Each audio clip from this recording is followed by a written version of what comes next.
हनुमते रुद्रावताराय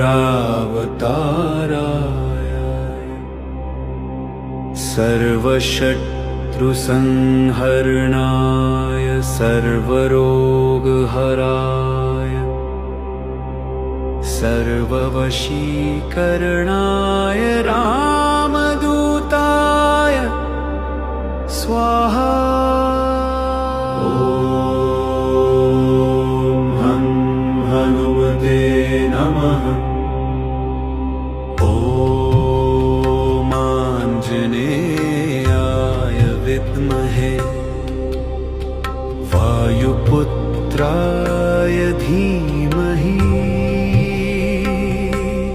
तन्नो हनुमत् प्रचोदयात्।